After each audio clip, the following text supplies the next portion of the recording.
भक्तजनों, माताओं, बहनों, सादर जय श्री कृष्ण। हमारे YouTube चैनल में आप सभी का बहुत बहुत स्वागत है।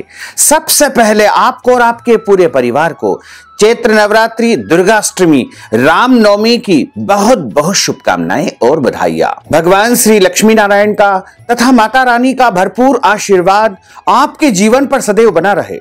आप सभी सुखी रहें, स्वस्थ रहें, व्यस्त रहें और मस्त रहें। चैत्र नवरात्रि का आरंभ 2 अप्रैल से हो चुका है, जो कि 9वीं तिथि के दिन नवरात्रि का समापन हो जाएगा तथा 10वीं तिथि के दिन नवरात्रि का पारणा संपन्न होगा। नवरात्रि का महापर्व बड़ा ही विशेष पर्व माना जाता है, क्योंकि नवरात्रि के 9 दिन परम सिद्धिदायक माने जाते हैं और इन 9 दिनों में देवी शक्ति की आराधना की जाती है।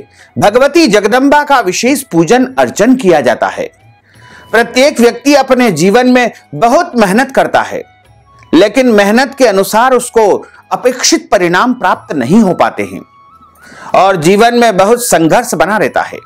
कई प्रकार की समस्याएं जीवन में निरंतर चलती रहती है। जैसे सबसे पहले जब व्यक्ति बड़ा होता है तो उसे शिक्षा प्राप्ति के लिए बहुत संघर्ष करना पड़ता है और पढ़ाई में बहुत मेहनत करने के बाद भी सफलता प्राप्त नहीं हो पाती है। इसी प्रकार जब पढ़ाई पूरी हो जाती है तो नौकरी के लिए परेशान होते रहते हैं। यदि व्यापार शुरू कर चुके हैं तो व्यापार में भी उसे संघर्ष करना पड़ता है और जब व्यापार या नौकरी ठीक ठाक हो चुके हैं तो विवाह के लिए परेशानी उत्पन्न होती है। विवाह योग्य बच्चे हो जाते हैं, लेकिन उनका विवाह नहीं हो पाता है और इसी प्रकार जीवन में कर्ज भी लेना पड़ता है, क्योंकि कर्ज नहीं लेंगे तो जीवन में उन्नति कैसे करेंगे, आगे कैसे बढ़ेंगे। और कर्ज की समस्या से मनुष्य परेशान रहता है और शरीर में कई प्रकार की आदि व्याधि अला बला इंसान को परेशान करती रहती है। आज के इस संसार में कोई भी मनुष्य सुखी नहीं है। कोई तन दुखी, कोई मन दुखी, कोई धन बिन रहत उदास, थोड़े थोड़े सब दुखी, सुखी तो केवल राम को दास। इस संसार में कोई तन से दुखी है, कोई धन से दुखी है, कोई मन से दुखी है, लेकिन थोड़ा थोड़ा दुख तो संसार में सभी को मिला हुआ है। लेकिन क्या आप जानते हैं कि दुख का मूल कारण क्या होता है? क्योंकि हम बहुत मेहनत करते हैं, अथक परिश्रम करते हैं, उसके बावजूद भी जीवन में सफल नहीं हो पाते हैं। इसके कई कारण हो सकते हैं, जैसे कि देवी दोष। देवी दोष कब होता है? जब हम अपनी कुल देवी की पूजा नहीं कर पाते हैं, कुल देवी की आराधना नहीं करते हैं, तो हमारे कुल के ऊपर, हमारे परिवार के ऊपर देवी दोष लग जाता है और यह देवी दोष निरंतर बढ़ता ही जाता है। प्रायः हमें पता नहीं होता है कि हमारी कुल देवी कौन है और कुल देवी के बारे में जब हमें जानकारी नहीं हो पाती है तब हम उनकी आराधना नहीं कर पाते हैं, उनकी पूजा नहीं कर पाते हैं, उनकी सेवा नहीं कर पाते हैं। इसी कारण हमारी कुल देवी हमसे अप्रसन्न यानी नाराज हो जाती है। जब कुल देवी रुष्ट हो जाती है, नाराज हो जाती है, तो हमारे परिवार के ऊपर, हमारे कुल के ऊपर देवी दोष निरंतर बढ़ता जाता है और हमारे जीवन में समस्याओं का अंबार लग जाता है। प्रत्येक क्षेत्र में बहुत मेहनत करने के बाद भी हम सफल नहीं हो पाते हैं। तो प्रत्येक व्यक्ति को, प्रत्येक मनुष्य को कुल देवी का पूजन अवश्य करना चाहिए और यह कुल देवी का जो पूजन होता है वर्ष में 2 बार किया जाता है। वैसे अलग अलग कुल की अलग अलग परंपराएं होती है, लेकिन प्रायः दोनों नवरात्रियों में अष्टमी अथवा नवमी के दिन कुल देवी का पूजन अवश्य करना चाहिए। चाहे आपके परिवार में कुल देवी का पूजन अन्य दिनों में होता है, लेकिन अष्टमी और नवमी को तो आपको कुल देवी का पूजन अवश्य करना चाहिए। यदि आप कुल देवी का पूजन नहीं करेंगे तो आपके परिवार के ऊपर, आपके वंश के ऊपर देवी दोष उत्पन्न हो जाएगा। अगर आपको अपनी कुल देवी के विषय में जानकारी नहीं है तो आप अपने परिवार के जो बुजुर्ग हैं उनसे कुल देवी के विषय में जानकारी प्राप्त करें। और यदि किसी भी बुजुर्ग को याद नहीं है तो आप स्वयं जो है देवी माता की विशेष पूजा अर्चना करें या किसी विद्वान ब्राह्मण से इसकी जानकारी प्राप्त करें। और यदि आप चाहें तो मां दुर्गा को अपनी कुल देवी मान करके उनका विशेष पूजन अर्चन करें। कुल देवी का पूजन अष्टमी को करना चाहिए। इस बार चैत्र नवरात्रि पर जो अष्टमी का महापर्व रहेगा वो 9 अप्रैल 2022 शनिवार के दिन महाअष्टमी का पर्व रहेगा। और इस दिन में अथवा रात्रि के समय आपको अपनी कुल देवी का पूजन करना चाहिए। कुल देवी का पूजन करने के लिए यदि आपकी आस्था और परंपरा के अनुसार कुल देवी का पूजन होता है तो उसके अनुसार आप करें, और यदि नहीं होता है तो आप अपने घर के पूर्व अथवा उत्तर दिशा में एक चौकी के ऊपर लाल कपड़ा बिछा देवे और उस चौकी के ऊपर मध्य भाग में देवी जगदम्बा का एक चित्र स्थापित करें। कोई भी स्वरूप हो, देवी का एक चित्र आपको स्थापित कर देना चाहिए। देवी सभी एक होती है। देवी की स्थापना करें और एक कलश की स्थापना करें और एक थाली में कंकु, चावल, अबीर, गुलाल, हल्दी, मेहंदी, सिंदूर, लाल पुष्प, लाल कपड़ा और भोग की सामग्री, यदि आपकी आस्था और परंपरा के अनुसार भोग बनाया जाता है तो वह भोग तैयार करें, और नहीं भी बनाया जाता है तो आप खीर, पूड़ी या अन्य जो है शुद्ध और सात्विक भोग तैयार करें। सबसे पहले माता रानी को जल से स्नान कराएं, कंकु चढ़ाएं, लाल चंदन चढ़ाएं और उनको अक्षत यानी चावल चढ़ाएं, लाल पुष्प चढ़ाएं, अबीर, गुलाल, हल्दी, मेहंदी, सिंदूर, ये सौभाग्य की वस्तुएं माता रानी को अर्पण करें। उसके बाद माता रानी को चूड़ी, बिछिया, पायल, जो भी आपके अंदर श्रद्धा है, भावना है, उसके अनुसार माता रानी को समर्पण करें। उसके बाद माता रानी को बिल्व पत्र भी चढ़ाएं। कुछ लोग कहते हैं कि बिल्व पत्र केवल शिव जी को चढ़ते हैं, ऐसा नहीं है। मां जगदम्बा को भी बिलपत्र चढ़ाना चाहिए। और बिलपत्र आप माता रानी को जब समर्पण करें तो उनका ध्यान करें कि हे जगदम्बा, हे महालक्ष्मी स्वरूपा, हम आपको बिल्व वृक्ष का बिल्व पत्र समर्पित करने जा रहे हैं और हमारे जीवन की समस्त समस्याओं को आप समाप्त कर देना। बिलपत्र का एक और उपाय है जो हम आपको बताएंगे, लेकिन कुल देवी के पूजन का विधान बता दें, उसके बाद बिल्वपत्र का एक सर्वश्रेष्ठ उपाय बताएंगे। हल्दी और बिल्वपत्र के माध्यम से उस उपाय को आपको नवरात्रि समाप्त होने के पहले पहले कर लेना चाहिए। तो सबसे पहले हम आपको बता दें कि कुल देवी का पूजन आप इस विधि से करें। इत्र कुल देवी को चढ़ाएं। इत्र अर्पित करने के बाद में सुगंधित पुष्प और पुष्पमाला उनको अर्पित करें और उसके बाद माता रानी को धूप बत्ती दिखाएं, दीपक लगाएं। शुद्ध घी का या तेल का दीपक माता रानी के सामने आप अर्पण करें। उसके बाद उनको भोग लगाएं। भोग में खीर, पूड़ी, हलवा, चने की सब्जी या जो भी आपकी परंपरा और आस्था के अनुसार भोग बनाया जाता है वह भोग माता रानी को आप अर्पण करें। मिठाई का भी आप भोग लगा सकते हैं, लेकिन प्रयास करें कि घर की बनी हुई वस्तुओं का ही भोग माता रानी को लगाएं। किसी आवश्यक परिस्थिति में आप बाजार से भी ला करके उसके ऊपर गंगा जल छिड़क करके उस भोग को लगा सकते हैं। फल का भोग लगाएं और माता रानी को पान का बीड़ा अवश्य चढ़ाएं, क्योंकि माता रानी को पान बहुत प्रिय होता है। पान का बीड़ा जब आप लगाते हैं तो उसकी डंडी आपको नहीं तोड़ना चाहिए, अन्यथा वह पान खंडित माना जाएगा। खड़ा पान लेकर के उसमें लौंग, इलायची रख करके, सुपारी रख करके माता रानी के सामने उस पान के बीड़े को समर्पण करें तथा एक नारियल माता रानी के सामने चढ़ाएं। नारियल के ऊपर कंकु या स्वस्तिक बना करके उसके ऊपर कुछ दक्षिणा रख करके माता रानी को चढ़ा देना चाहिए। और नारियल जब आप चढ़ाते हैं तो माता रानी के सामने नारियल फोड़ा जाता है। कई परिवारों में यह परंपरा है कि अष्टमी के दिन जो नारियल चढ़ाया जाता है वह नवमी के दिन फोड़ा जाता है, लेकिन यदि आपके परिवार में ऐसी कोई परंपरा नहीं है तो आप अष्टमी के दिन ही उस नारियल को फोड़ करके माता रानी को चढ़ा करके परिवार में प्रसाद वितरण कर सकते हैं। इसके पश्चात माता रानी की आरती उतारे तथा क्षमा प्रार्थना करें।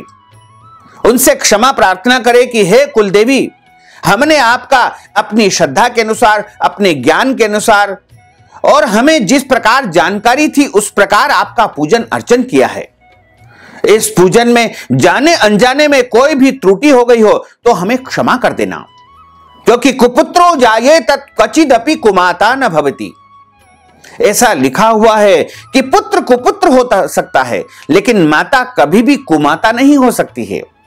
इसलिए आप जिस भी भावना से, श्रद्धा के अनुसार पुत्र बन करके माता रानी की आराधना करेंगे तो निश्चित तौर से माता आपकी पूजा को स्वीकार कर लेगी और आपके परिवार में सुख शांति समृद्धि का वास होगा।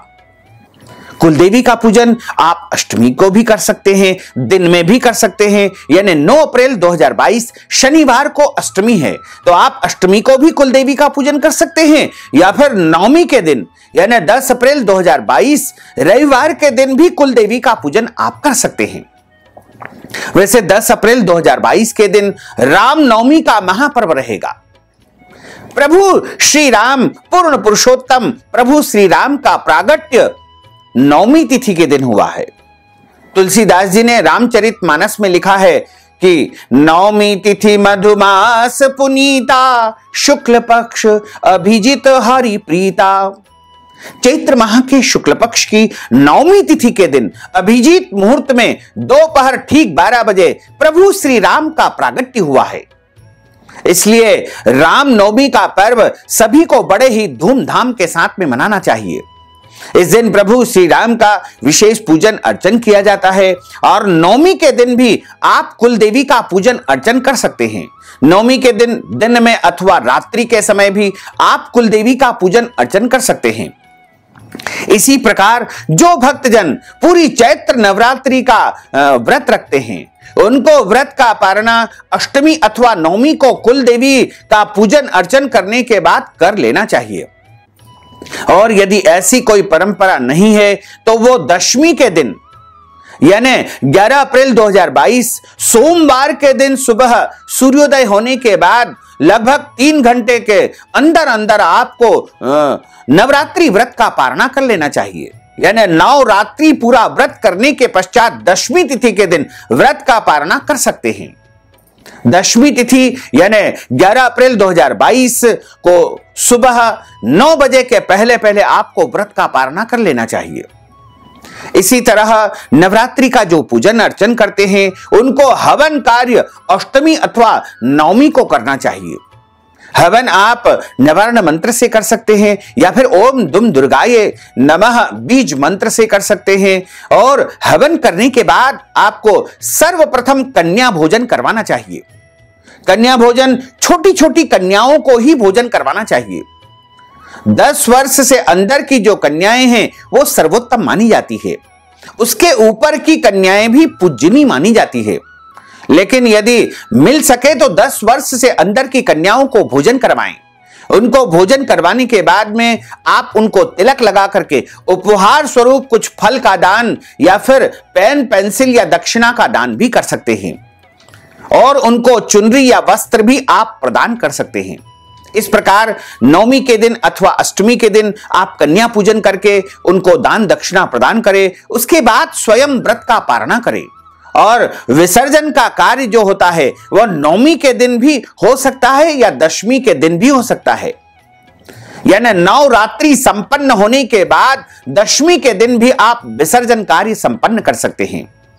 जो आपने स्थापना की है, कलश की स्थापना की है, उसको आप नवमी के दिन शाम को भी उठा सकते हैं या दशमी के दिन प्रातःकालीन वेला में व्रत का पारणा करने के बाद भी आप उठा सकते हैं।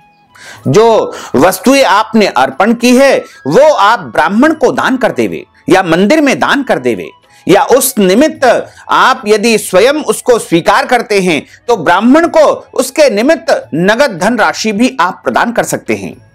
जैसे आपने माता की चढ़ी हुई साड़ी या पायल या बिछिया स्वयं प्रसाद रूप में ग्रहण कर ली है तो उसके निमित्त जो भी धन राशि बनती है वो आप ब्राह्मण को दान अवश्य कर देना, ताकि आपको उसका चढ़ाया हुआ संपूर्ण पुण्य लाभ प्राप्त हो सके। यानी जो वस्तु आप ब्राह्मण को दे सकते हैं वो दे दीजिएगा, और नहीं दे सकते हैं तो उसके निमित्त धन राशि आप ब्राह्मण को नगद स्वरूप प्रदान करेंगे, तो भी आपको चढ़ाई हुई वस्तु का संपूर्ण पुण्य लाभ प्राप्त हो सकेगा। इसी तरह यदि आप अपने जीवन की समस्याओं को समाप्त करना चाहते हैं और जीवन में खुशहाली प्राप्त करना चाहते हैं, जीवन में धन दौलत और अपार खुशियां यदि आप प्राप्त करना चाहते हैं, तो आपको नवरात्रि समाप्त होने के पहले पहले एक बिल्व पत्र लेना है। एक से अधिक बिल्व पत्र भी आप ले सकते हैं, और अनार की एक कलम आपको तैयार करना है, और हल्दी से आप अपनी कामना संक्षिप्त शब्दों में, जैसे आपको शिक्षा प्राप्त करनी है तो आप केवल शिक्षा लिख दीजिएगा, और यदि नौकरी प्राप्त करनी है तो केवल नौकरी कर दीजिएगा, धन प्राप्ति करना है तो केवल धन लिख दीजिएगा, विवाह की इच्छा है तो विवाह लिख दीजिएगा, और जो भी इच्छाएं हैं उसको संक्षिप्त शब्दों में बिल्व पत्र का जो ऊपरी भाग होता है उसके ऊपर आप लिख दीजिएगा। हल्दी घोल करके अनार की कलम से बिल्व पत्र के ऊपर अपनी इच्छाओं को लिखना है। एक बिल्व पत्र से अधिक बिल्व पत्र भी आप ले सकते हैं, अलग अलग कामनाओं को भी आप लिख सकते हैं, लेकिन ध्यान रखें बिल्व पत्र हमेशा माता रानी को 1 चढ़ा सकते हैं, 3 चढ़ा सकते हैं, 5 चढ़ा सकते हैं, 7 चढ़ा सकते हैं, 11 चढ़ा सकते हैं, 21 बिल्व पत्र चढ़ा सकते हैं, 51 बिल्व पत्र चढ़ा सकते हैं, 108 बिल्व पत्र चढ़ा सकते हैं, या फिर आप 151 बिल्व पत्र भी चढ़ा सकते हैं, और इससे अधिक मात्रा में भी आप बिल्व पत्र चढ़ा सकते हैं। और यदि कोई कामना आप नहीं लिख पा रहे हैं बिल्व पत्र के ऊपर, तो केवल हल्दी घोल करके इसका एक बिंदु भी आप तिलक स्वरूप उस पे लगा देंगे, तो भी आपकी कामना मन में बोल देंगे, तो भी माता रानी आपकी मन की कामना को समझ जाएगी और स्वीकार करके आपकी इच्छाओं को अवश्य ही पूर्ण कर देगी। भगवती जगदम्बा के जो 3 स्वरूप है, महाकाली, महालक्ष्मी और महासरस्वती, इनमें महालक्ष्मी का जो प्रागट्य है वो बिल्व वृक्ष से ही हुआ है, यानी बेल पत्र का जो पेड़ होता है उसके अंदर से ही महालक्ष्मी का प्रागट्य हुआ है। तो महालक्ष्मी का जो प्रागट्य हुआ है, चूंकि हल्दी को सौभाग्य का प्रतीक माना जाता है, हल्दी को आर्थिक समृद्धि का प्रतीक माना जाता है, हल्दी को दुर्भाग्य नाशक माना गया है, तो हल्दी यदि आप बिल्व पत्र के साथ में माता रानी को समर्पण करेंगे तो आपका जीवन का दुर्भाग्य समाप्त हो जाएगा, आपके भाग्य का उदय होगा, आपका सौभाग्य जागृत हो जाएगा, और आपके जीवन में जो भी समस्याएं हैं, जो भी कठिनाइयां हैं, वो सब समाप्त हो जाएगी, और आप जीवन में आगे बढ़ते जाएंगे, उन्नति करेंगे, प्रगति करेंगे, इसमें कोई भी संशय नहीं है। तो बिल्व पत्र और हल्दी एक साथ माता रानी को समर्पित करने से आपके जीवन की जो जो भी इच्छाएं होगी, जो जो भी मनोकामनाएं होगी, जो जो भी मुरादें होगी, वह तत्काल पूर्ण हो जाएगी। यह उपाय आप नवरात्रि समाप्त होने के पहले पहले कभी भी कर लीजिएगा। आप नवमी अथवा दशमी को भी इस उपाय को कर सकते हैं। जैसे आप दशमी के दिन प्रातःकालीन वेला में व्रत का पारणा और विसर्जन करेंगे, तो उस समय भी इस उपाय को कर सकते हैं, यानी 11 अप्रैल 2022 सोमवार तक इस उपाय को आप कर सकते हैं, इसमें कोई संशय नहीं है। और जब आप उपाय को करें तो मन में पूरी श्रद्धा रखें, पूरा विश्वास रखें, पूरी आस्था रखें कि हम हल्दी और बिल्व पत्र माता रानी को समर्पित कर रहे हैं, तो हमारे जीवन की मनोकामनाएं, इच्छाएं अवश्य ही पूर्ण हो। ऐसा भाव आपको अपने मन में रखना चाहिए, तो निश्चय ही आपकी कामना अवश्य पूर्ण होगी। और आप इस उपाय को कर लें, उसके बाद जो बिल्व पत्र और हल्दी आपने माता रानी को अर्पित की है, उसको आप अगले दिन सुबह जब भी आप चढ़ाएं, एक दिन पूरा रखे रहने दे, और उसके बाद अगला दिन, जो भी अगला दिन रहे, उस दिन बिल्व पत्र, जो भी जितने भी बिल्व पत्र आपने समर्पित किए हैं, उनको पीले कपड़े में बांध करके अपने घर के लॉकर में या तिजोरी में आपको स्थापित कर देना चाहिए। और पूरे 1 साल वो सारे के सारे बिल्व पत्र आपकी तिजोरी में बंधे हुए रखे रहेंगे, तो आप देखेंगे कि जीवन में आपकी जो जो भी समस्याएं हैं वो सब समाप्त हो जाएगी, आप कर्ज से मुक्त हो जाएंगे, आपके घर में, परिवार में अपार खुशियों का आगमन होगा। धन दौलत वैभव समृद्धि सब कुछ आपको धीरे धीरे शनि शनि प्राप्त होती रहेगी और आप जीवन में, घर में, परिवार में सुख शांति अवश्य ही प्राप्त कर पाएंगे।